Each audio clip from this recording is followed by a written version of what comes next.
The evening of April 14th, 1912, music played in the luxurious first-class salons of the Titanic. Champagne flowed, and passengers made plans for their lives in America, unaware that in 2 hours, the Titanic would disappear completely under the water, taking with it the lives of 1,514 people who perished in the icy waters. But to understand the scale of the disaster, one must learn how an ordinary evening turned into the greatest maritime tragedy of the century.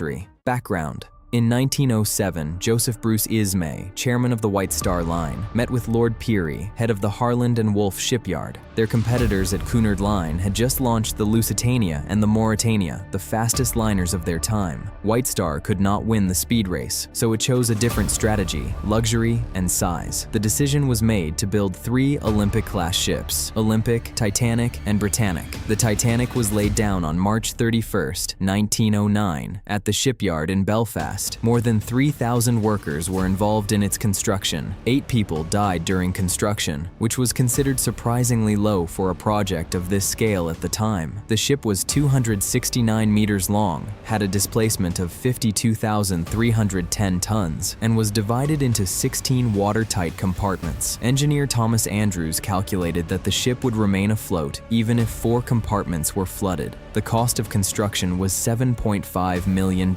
which is about $200 million in today's terms. On May 31st, 1911, the ship was launched. First and last voyage. April 10th, 1912, England. At noon, the Titanic cast off from the pier. On board were 1,317 passengers and 907 crew members. Captain Edward John Smith, 62, a veteran with an impeccable reputation, was making his last voyage before retirement. On the very first day, an alarming incident occurred. As it sailed out of Southampton, the Titanic's giant hull created such a displacement that the nearby liner New York was torn from its moorings. It was carried straight towards the Titanic. The collision was avoided by just 1 meter thanks to the captain's quick actions. Some historians consider this a bad omen, but from a scientific point of view, it was simple physics. A huge ship creates powerful hydrodynamic forces. After brief stops in Cherbourg, France, and Queenstown, Ireland, on April 11th at 1:30 p.m., the Titanic set sail for New York across the North Atlantic. The next 3 days were magnificent. The sea was calm.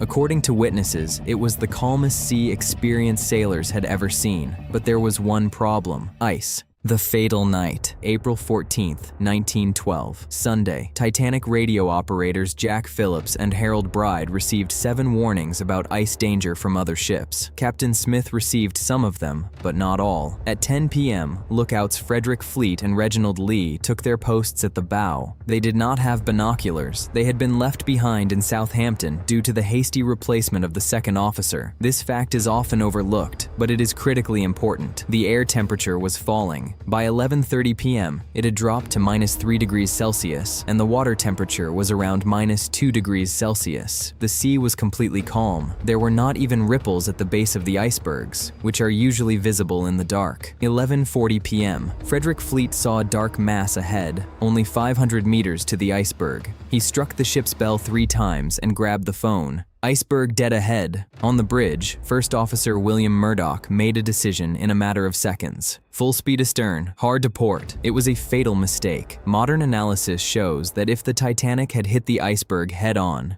only the first 1 or 2 compartments would have been damaged, and the ship would have remained afloat. But Murdoch tried to go around the iceberg. 37 seconds. That's how long it took from the bell to the collision. The ship began to turn, but too slowly. At 11:40 p.m., the iceberg passed along the starboard side, tearing it open like a can opener. Most passengers did not even feel the impact. Witnesses described it as a light scrape, or the rustle of a brush against the hull. First-class passenger Colonel Gracie later said that it felt as if the ship had run over 1,000 marble balls. But below, in the boiler rooms, sailors saw seawater pouring through the holes. 6 compartments were damaged. That was 2 more than the ship could withstand, according to calculations.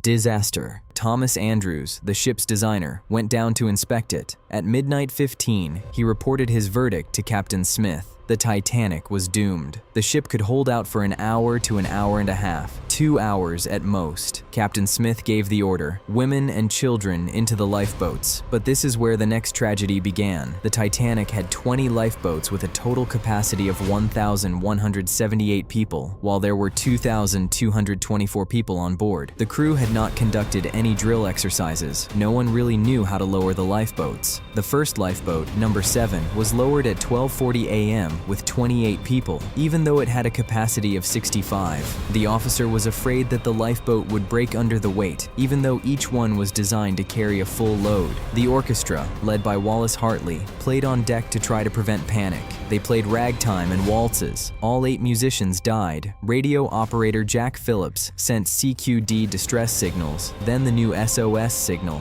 The nearest ship, the Carpathia, was 58 miles away, a 4-hour journey. But there was another ship. The Californian was only 10 to 20 miles away, having stopped due to icy conditions. Its radio operator, Cyril Evans, was already asleep. The officers saw the Titanic's flares but decided they were fireworks. This mistake cost hundreds of lives. At 1:40 a.m., the last collapsible boat, D, left the ship. More than 1,500 people remained on the Titanic. The bow of the ship was sinking deeper and deeper. Water was flooding the decks. At 2:05 a.m., the last lifeboat sailed far enough away. People began jumping into the icy water. In such water, a person loses consciousness in 15 minutes, and death occurs in 30 minutes. The lights on the ship went out. The huge hull rose almost vertically. According to survivors, there was a terrifying crash as heavy equipment, boilers, and furniture broke loose from their mountings and rolled toward the bow. At 2:20 a.m. on April 15, 1912, the Titanic disappeared under the water. Upon hitting the bottom at a depth of 3,800 meters, the ship finally broke into 2 pieces, which are now 600 meters apart.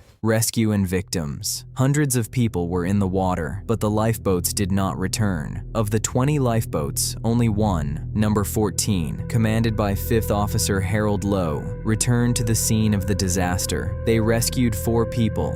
Baker Charles Jowan drank whiskey all night and was the last to leave the stern, without even getting his head wet. He lasted in the water for about 2 hours, a record for survival in such conditions. Alcohol probably dilated his blood vessels and slowed hypothermia. He survived. At 3:30 a.m., the lights of the ship Carpathia appeared on the horizon. Captain Arthur Rostron ordered the ship to cross the ice field at full speed, an absolutely reckless but heroic decision. The Carpathia began pulling people out of the lifeboats. By 8:30 a.m., all 710 survivors were on board. The statistics were grim. 74% of women and 52% of children survived, but only 20% of men. Of the first-class passengers, 62% were saved, 41% of second-class passengers, and only 25% of third-class passengers. Class determined the chances of survival. Third-class passengers were located on the lower decks. Many did not speak English, and some of the passages to the lifeboats were blocked. According to official data, 1,514 people died. Consequences and legacy. On April 18th, the Carpathia arrived in New York. Tens of thousands of people gathered at the pier. An investigation began. The conclusions changed maritime shipping forever. The 1914 International Convention for the Safety of Life at Sea established that there must be enough life-saving equipment for everyone on board, not based on displacement, but on the number of people. The International Ice Patrol was created. Since 1913, ships and planes have been monitoring icebergs in the North Atlantic. A requirement for radio operators to be on duty around the clock was established. If a radio operator had been on duty on the California, he would have heard the SOS ship routes were changed. In the summer, ships sail further south, avoiding the iceberg zone. The wreckage of the Titanic was found only on September 1st, 1985, by Robert Ballard's expedition at a depth of 3,800 meters, 370 miles southeast of Newfoundland. The ship is broken into 2 parts. The bow is relatively intact, while the stern is more severely damaged. Thousands of artifacts are scattered around: dishes, suitcases, shoes, Conclusion: the real tragedy of the Titanic is not that the ship sank, it was that it could have been prevented at every turn. Less overconfidence, more lifeboats, attention to warnings, slower speed, binoculars on watch. Any of these would have saved lives. But the main lesson of the Titanic is not about technology. It is about human nature. That night brought out the best and worst in people. The orchestra played until the end. Thomas Andrews helped people find life jackets, knowing he was doomed. Women refused to get into the lifeboats without their husbands. At the same time, there were those who dressed in women's clothing to save themselves. The Titanic reminds us that nature is indifferent to human ambitions. The ocean does not care about luxurious interiors or the reputation of shipbuilders.